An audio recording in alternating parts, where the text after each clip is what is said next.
여러분 안녕하십니까? 뉴스라이브 문을 엽니다. 오늘부터 달라진 도로교통법이 적용됩니다. 뒷좌석 안전벨트 착용이 의무화되면서 안전벨트가 있는 택시나 버스를 탈 때도 꼭 벨트를 매셔야 하겠습니다. 계도 기간을 거친 뒤 12월부터 단속이 시작되니까요. 꼭 범칙금 때문이 아니더라도 자신의 안전을 위해서 안전벨트 꼭 매셔야 하겠습니다. 9월 28일 뉴스라이브 지금부터 시작합니다. 오늘의 헤드라인입니다. 서울시 교육청이 서울 중고등학생 두발 자유화를 선언했습니다. 빠르면 내년 2학기부터 시행됩니다. 강남 페스티벌이 오늘부터 열흘간 강남 일대에서 개최됩니다. K-팝과 영화제, 야시장, 거리예술 등을 한자리에서 만나볼 수 있습니다. 오늘부터 뒷좌석 안전벨트 의무화가 시행됩니다. 6살까지는 반드시 카시트를 이용해야 합니다.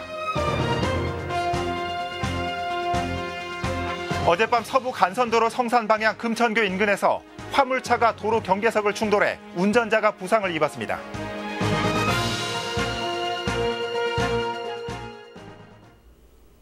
빠르면 내년 2학기부터 서울 시내 중고등학교에서 두발 자유화가 시행됩니다. 단순히 머리 길이를 떠나 학교에 따라서는 파마와 염색까지도 허용될 수 있습니다. 첫 소식 천서연 기자입니다. 조희연 교육감이 서울 학생 두발 자유화를 선언했습니다. 두발 자유화는 중고등학생의 머리카락 길이 규제를 완전히 없애는 것, 염색과 파마 등 두발 상태의 자유화까지도 지향한다고 밝혔습니다. 학생들은 그동안 두발의 자유화를 지속적으로 요구해 왔습니다. 두발의 자유화는 학생 인권 조례에 명시되어 있는 것으로 학생들의 자기결정권의 영역에 해당하여 기본적 권리라고 표현할 수 있습니다. 조 교육감은 이를 위해 학교별 공론화를 진행해달라고 요청했습니다. 염색과 파마 등 두발 상태 자유화를 두고 일부 우려가 있는 만큼 학생과 학부모, 교직원 등이 참여해 충분히 의견을 모아달라는 것, 나온 결과대로 내년 상반기까지 학교별 학칙을 개정해달라고 지시했습니다. 다만 두발 자유화는 시대적 흐름이고 학생들의 자기 결정권을 보장하는 것이라 강조했습니다. 염색, 파마 등 두발 상태에 대해서도 교육감 입장에서는 전면적 자유화가 더 바람직하다. 그것을 위한 긍정적 권면을 학교에 드리는 것입니다. 한편 두발 자유와 함께 추진 중인 편안한 교복 정책은 현재 시민 공론화가 진행되고 있다고 밝혔습니다. 논의가 끝나면 두발 자유화의 경우 내년 하반기부터, 편안한 교복은 2020년 1학기부터 시행될 수 있을 것으로 시교육청은 예상했습니다. 딜라이브 서울경기 케이블TV 천서연입니다. 사람이 오랫동안 살지 않은 집은 흉가로 전락해서 지역 슬럼화의 원인이 되기도 합니다. 이런 빈집들이 어려운 이웃을 위한 따뜻한 안식처로 재탄생했습니다. 진기훈 기자입니다. 언덕 위에 있는 오래된 주택. 안으로 들어서니 곳곳에 곰팡이가 핀 낡은 집들이 보입니다. 그 가운데 깔끔한 욕실과 가구, 부엌을 갖춘 새 집이 나타납니다. 주거 취약계층에게 제공되는 약수 보금자리 1호가 문을 연 겁니다. 적은 돈 가지고 이런 주거 공간을 갖다가 확보할 수 있다는 것 상당한 특혜죠, 사실은. 관심을 많이 가지고 주시면서 저한테 이렇게 이제 어떤 기회를 줬다는 거, 이거는 저한테는 큰 행운이죠. 방치된 빈집을 리모델링해 기초수급자 등 주거 취약계층에 저렴하게 임대해주는 약수보금자리는 약수동 주민센터와 주민협의회, 한국헤비타트가 함께 추진합니다. 7평 크기의 원룸 구조로 욕실 겸 화장실과 에어컨, 냉장고 등이 무상 제공됩니다. 기초생활수급자에게 나오는 월 21만 원의 주거급여로 임대료를 충당하며 이 돈은 저소득 가구 학생들을 위한 장학기금과 주거복지기금으로 사용됩니다. 주거 환경이 개선되고 그다음에 국민기초수급자 생활이 어려운 사람들은 저렴하게 그 주거비를 낼므로 인해서 부담이 덜어주고 그 월세비를 받은 것을 수장학회라는 약수동의 어려운 학생들에게 장학사업을 하고 있습니다. 그래서 일석사조라고 저는 생각을 합니다. 저는 단순히 집을 수리하고 짓는 것을 넘어서서 가정을 세우고 함께 살려는 꿈과 희망을 주는 것이기에 저희가 이번 행사를 이런 프로젝트를 참여해서 시작을 하고 있습니다. 빈집을 재활용해 지역 슬럼화도 막고 주거복지도 실현하는 보금자리 사업은 내년부터 매년 10가구씩 3년간 30가구로 확대될 예정입니다. 딜라이브 서울경기 케이블TV 진기훈입니다. 1인 가구가 늘면서 고독사에 대한 위험도 늘고 있는 요즘, 각 자치구에서는 고독사 예방을 위한 노력이 이어지고 있습니다. 서대문구에서는 동주민이 직접 고독사 예방에 나섰습니다. 오신영 기자입니다. 서대문구 부가현동에 거주하고 있는 66살 구자문 할아버지. 구 씨가 홀로 생활한 지도 어느덧 20여 년이 흘렀습니다. 구 씨처럼 부가현동에서 홀로 생활하고 있는 중장년층 1인 가구는 모두 141가구. 부가현동 주민들은 늘어나는 1인 가구 수에 따라 고독사의 위험도 높아지는 만큼 우리 동네 고독사 예방을 위해 나섰습니다. 동네 1인 가구를 발굴하고 주기적인 방문으로 안부도 확인하는 겁니다. 다 이렇게 도와주셔서 항상 가슴 든든하고 아주 감사하게 생각하고 있습니다. 1인 가구의 경우 자신을 드러내지 않는 경우가 많습니다. 때문에 직접 말하기 곤란한 고민을 터놓을 수 있도록 지역 내 6곳에 우체통을 설치했습니다. 또 거주 취약 지역에는 벽화도 그려 마을의 분위기를 바꿔보려는 노력도 이어집니다. 고독사 예방 동아리를 만들어서 한 10여 분 정도 동아리 활동을 같이 하면서 같이 의견도 모으고, 그다음에 저희 부가현동 같은 경우 재개발 지역이라서 1인 가구, 그러니까 다세대 주택에 1인 가구들도 많이 분포되어서 더 저희가 적극적으로 참여하게 됐어요. 서대문구 부가현동의 경우 1인 가구 비율은 전체의 30%를 넘겨 중장년층뿐 아니라 청년층까지 관심이 확대되는 상황. 주민들은 앞으로 고독사 위험 가구를 지속적으로 방문하고 인문학 강좌를 마련하는 등 정기 모임도 추진한다는 계획입니다. 딜라이브 서울경기 케이블TV 오신영입니다. 어젯밤 11시 40분경 서부 간선도로 성산 방향 금천교 인근에서 1.2톤 화물차가 도로 경계석과 충돌했습니다. 이 사고로 운전자 65살 전모 씨가 다쳐 인근 병원으로 옮겨졌습니다. 경찰은 운전자를 상대로 정확한 사고 원인을 조사하고 있습니다.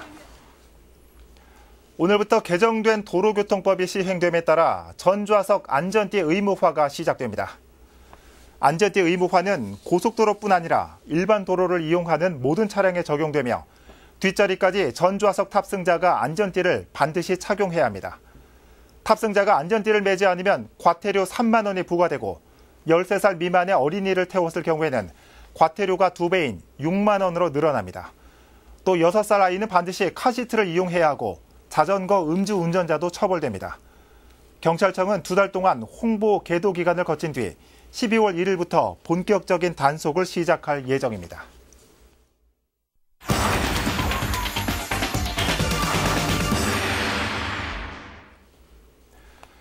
매년 가을이면 서울 도심에는 다채롭고 특색 있는 축제 한마당이 펼쳐집니다. 강남구에서는 강남 페스티벌이 열리는데 올해는 예전과는 확 달라진 모습으로 축제의 즐거움을 선사한다고 합니다. 현장에 나가 있는 취재기자 연결해서 자세한 얘기 나눠보도록 하겠습니다. 지역배 기자. 네, 저는 강남 페스티벌의 개막식에 열리게 될 강남구 코엑스 K-팝 광장에 나와 있습니다. 네. 오늘부터 강남 페스티벌이 시작되죠. 지난해까지는 개막식이 없었는데 올해부터는 개막식이 열린다고요? 네, 올해 처음으로 개막식이 처음으로 열리게 되는데요. 올해 강남 페스티벌은 판이 다른 색다른 축제를 목표로 하고 있습니다. 예. 주제는 오늘 강남을 즐기다로 볼거리와 먹거리, 놀거리가 오늘부터 다음 달 7일까지 열흘 동안 강남구 전역에서 열립니다.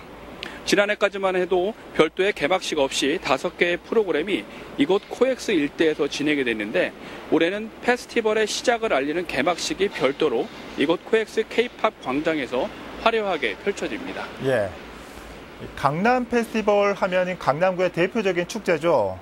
처음 열리는 개막식이라고 하니까 궁금합니다. 어떻게 진행됩니까? 네, 개막식은 국립국악고등학교 관현악단의 식전 공연으로 시작을 알리게 됩니다. 예. 이어 저녁 7시 30분부터 본 공연이 시작이 되는데요. 이후 이제 50분 동안 다양한 공연이 선보일 예정입니다. 먼저 노래와 영상, 춤으로 문화의 본류 강남을 표현하는 과거가 일부 순서로 마련이 돼 있습니다. 2부에선 서울로 발레 시어터와 그룹 NCT가 출연해 강남 스타일로 대표되는 강남의 현재의 모습을 보여주게 됩니다. 마지막 3부에선 미래의 모습을 연출하게 되는데요. 변화를 알리는 대북 소리와 새로운 바람길이 열림을 노래하는 레이저쇼와 불꽃놀이가 펼쳐집니다. 개막식은 이곳 K-팟 광장의 그 전광판은 물론 딜라이브 서울 경기 케이블 TV와 유튜브에서 생중계를 통해 보실 수 있습니다. 네, 이 화면으로만 봐도 이 자치단체에서 펼쳐지는 지역 축제치고는 꽤 규모가 크다는 걸 알 수 있습니다. 앞으로 열흘 동안 어떤 행사들이 마련되죠? 네, 올해 강남 페스티벌의 가장 큰 특징은 먼저 축제 기간이 길어졌고 또 행사의 수도 이전보다 많아졌다는 걸 꼽을 수 있겠습니다. 집 앞에서 즐기는 축제, 이를 위해 열흘 동안 강남의 44개 지역에서 43개의 프로그램이 진행이 됩니다. 먼저 K-팝 광장에선 농구장 4배 크기인 가로 81m, 세로 20m의 대형 전광판에서 오늘 저녁 8시 30분부터 라라랜드를 시작으로 3일 동안 매일 한 편씩 영화가 상영이 됩니다. 또 코엑스 별마당 도서관에서는 오는 10월 3일부터 3일 동안 패션쇼가 열리게 됩니다. 축제 기간에는 지역 상권과 연계해 가격 할인 행사인 강남 그랜드 세일과 함께 압구정 로데오 거리 띵꿀 시장으로 상권 활성화를 유도할 계획입니다. 이 밖에 코엑스 푸드 맥주 축제, 국제 평화 마라톤 대회 등 다채로운 행사가 준비되어 있습니다. 지금까지 강남구 코엑스 K-팝 광장에서 전해드렸습니다. 네, 지역배 기자 잘 들었습니다. 축제 즐기기 딱 좋은 날씨가 이어지고 있죠. 주말을 이용해서 즐겨보시는 건 어떨까요? 오늘부터 열흘 동안 열리는 강남 페스티벌 살펴봤습니다.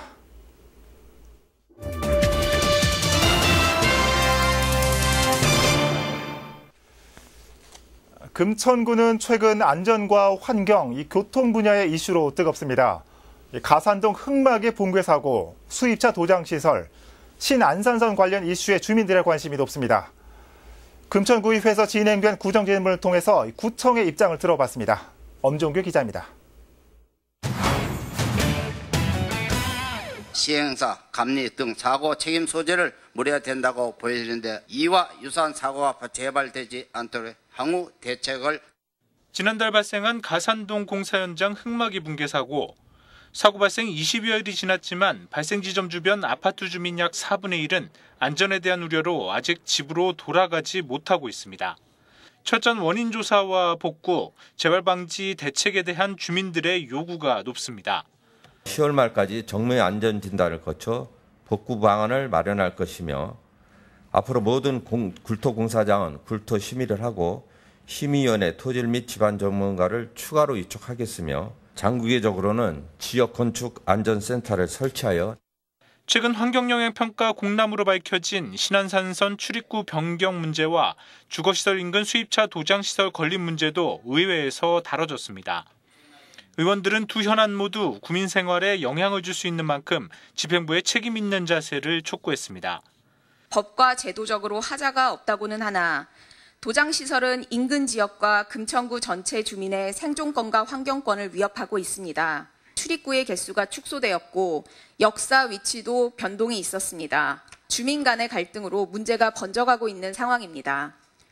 하지만 집행부의 답변은 제한적인 구청의 권한을 반영하듯 한계를 여실히 드러냈습니다. 주변 대기질 측정과 전문가 자문 등 객관적 자료를 근거로 주민의 불안감 해소와 쾌적한 환경권 보호를 위해 최선의 노력을. 우리 군은 주민들의 의견과 같이 기존 재정 사업 시 설계 내용을 반영하여 사업을 추진해달라고 전달할 예정입니다. 지역 이슈에 대해 높아진 주민들의 목소리, 반면 역할이 제한적일 수밖에 없다는 구행정, 접점을 찾기에는 시간이 필요해 보입니다. 딜라이브 서울 경기 케이블 TV 엄중규입니다. 성북구는 어린이집과 아동센터 등을 대상으로 공공급식을 시행하고 있습니다. 올해는 담양군과 협약을 맺고 급식 재료를 조달받고 있습니다.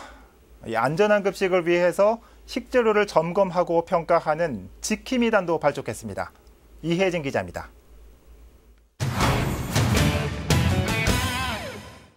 당일 아침 산지에서 수확해 직배송된 채소와 과일들. 언뜻 봐도 신선함이 그대로 유지되고 있습니다.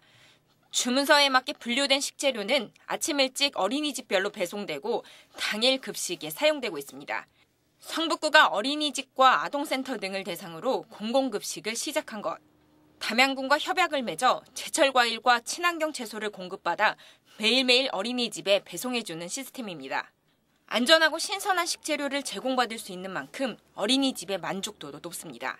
저희 조리사 선생님도 그러시고 훨씬 낫다 이렇게 얘기를 해주시니까 일단 아이들 먹거리다 보니까 신선하고 좋은 거라면 방침에 같이 동참하는 것도 나쁘지 않겠다 이런 생각으로 같이 시작을 하게 된 거거든요. 좀 더 안전한 공공급식을 위해 안심식재료 지킴이단도 운영됩니다. 지킴이단은 어린이집 원장과 학부모 등 20명으로 구성됐습니다. 담양군 현지를 방문해 농산물의 상태를 살펴보는 것은 물론 식재료의 생산과 공급 과정을 모니터링할 예정입니다.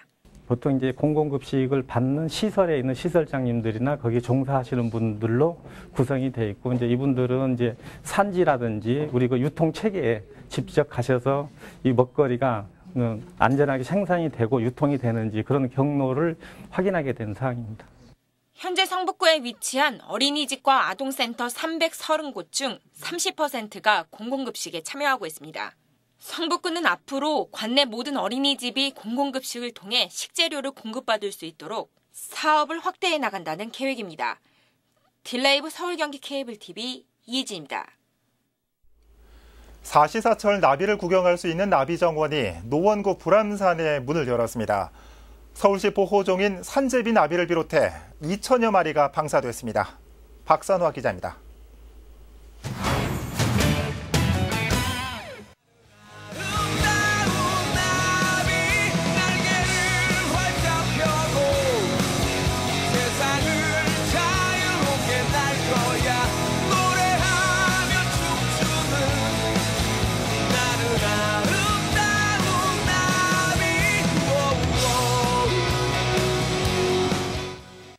형형색색 나비가 온실안을 날아다닙니다. 꽃을 발견하고는 잠시 꽃밭에 앉아 꿀을 머금습니다. 애벌레가 나뭇잎을 갉아먹는 모습까지 관찰할 수 있는 곳. 노원구 불암산 나비정원에선 서울 보호종인 산제비 나비와 남방 호랑나비 등 5종 2,000마리 나비를 바로 눈앞에서 볼 수 있습니다. 배추인나비, 호랑나비, 남방노랑나비, 제비나비, 암끝가문 표범나비에서 5종이 2,000마리 정도가 지금 방사되어 있고요. 언제든지 오시면 이렇게 보실 수 있습니다. 노원구 불암산에 나비정원이 개장했습니다. 온실 옆에 있는 사육배양실에선 나비를 직접 산란 부화시킵니다. 자연 채광을 위해 투명 유리로 설계됐고 나비 생존 적정 온도인 25도를 유지합니다. 때문에 사계절 내내 관람이 가능하며 이는 전국 최초라는 설명입니다. 겨울철에도 나비를 볼 수 있다라는 그게 유일한 아마 대한민국에서 처음 있는 유일한 시설입니다. 겨울에도 나비를 볼 수 있는. 노원구는 앞으로 3개월간 관람료를 받지 않을 계획입니다. 이후에는 구의회 조례 제정을 거쳐 적정 수준의 이용료를 받겠다고 밝혔습니다. 관리와 운영에 필요한 최소한의 비용이라는 설명입니다. 딜라이브 서울 경기 케이블 TV 박선아입니다. 10년 전 TV와 지금 TV, 가장 큰 차이는 뭘까요? 바로 화면 크기일 겁니다. 최근 대형 TV 보급이 늘어나면서 이 방송 플랫폼 업계에 고화질 영상 제공을 위한 기술 향상도 뒤따르고 있습니다. 엄종교 기자입니다. 한쪽은 초당 9MB, 그리고 다른 한쪽은 6MB로 전송되는 TV 화면입니다. 멀리서 보면 큰 차이가 없어 보이지만 가까이 다가가면 차이가 확연합니다. 전송률이 높은 TV의 화면은 낮은 TV에 비해 번짐 등 화질 저하 현상이 덜합니다. 전송률 향상은 쉽게 말해 영상을 표현하기 위해 송출하는 데이터량을 늘리는 것. 초당 9MB, 그러니까 1초에 약 900만 바이트를 TV로 전송해 기존 초당 6MB 전송에 비해 화질 향상이 가능한 겁니다. 빨라지는 화면에서는 화면이 뭉개지고 어떤 모자이크 형상이 좀 보입니다. 자세히 보시면. 근데 이제 그런 부분들이 개선이 돼서 조금 더 스무스한 어떤 동작의 변화를 좀 보실 수 있을 겁니다. 딜라이브 디지털 OTT 방송이 화질 향상에 나선 건 최근 대형 TV 판매가 늘어나고 있기 때문입니다. 한 가전업체에 따르면 지난 2010년 판매된 TV의 평균 크기는 44.5형, 지난해 이르러 54형으로 껑충 뛰었습니다. 대형 TV가 소형 TV에 버금가는 화질을 유지하기 위해서는 전송률을 높이는 건 필수입니다. UHD 시대가 도래되면서부터 TV가 대형화되고 있습니다. 50인치, 60인치 채널이 출하하면서부터 실제로는 기존과 같은 화질로는 정상적인 시청이 불가능할 정도로 저희도 인식을 하고 있었고, 일단은 그런 부분을 개선하는 게 가장 큰 목적이었습니다. 고화질 대형 TV 중심으로 재편되고 있는 국내 TV 시장. 높아진 시청자들의 눈높이에 맞게 방송업계도 화질 경쟁에 나서고 있습니다. 딜라이브 서울경기 케이블 TV 엄종규입니다. 오늘 12월 1일부터 지하철 9호선 3단계 구간인 삼전역에서 중앙보훈병원 구간이 개통됩니다. 이에 따라 현재 운행 중인 김포공항에서 여의도를 거쳐 신논현까지 가는 1단계와 언주역에서 종합운동장 구간인 2단계에 이어 3단계 8개 역사가 개통되는 겁니다. 이 가운데 석촌역은 8호선으로, 올림픽공원역은 5호선으로 환승이 가능하며 3단계 개통으로 김포공항역에서 올림픽공원역까지 9호선 급행 기준으로 50분 만에 도착 가능해집니다. 영업 시운전이 시작되는 10월 7일부터 개통일까지는 혼잡을 줄이기 위해 6량 열차가 하루 20편성으로 2배 늘어납니다.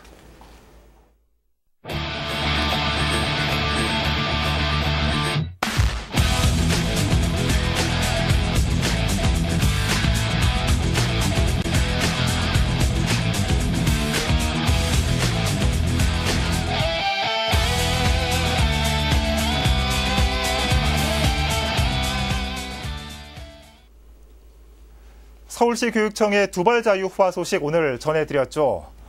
그런데 발표 이후에 이를 반대하는 국민청원도 잇따르고 있습니다. 학생다움을 강조하는 의견부터 천차만별인 연색 가격에 따른 갈등 우려까지. 하지만 정말로 고민해야 할 건 머리의 길이와 색깔이 아니라 얕아지고 있는 사고의 깊이와 세상을 바라보는 편협한 색안경이라는 걸 어른들은 깨달아야 할 겁니다. 뉴스라이브 마칩니다. 시청해주셔서 고맙습니다.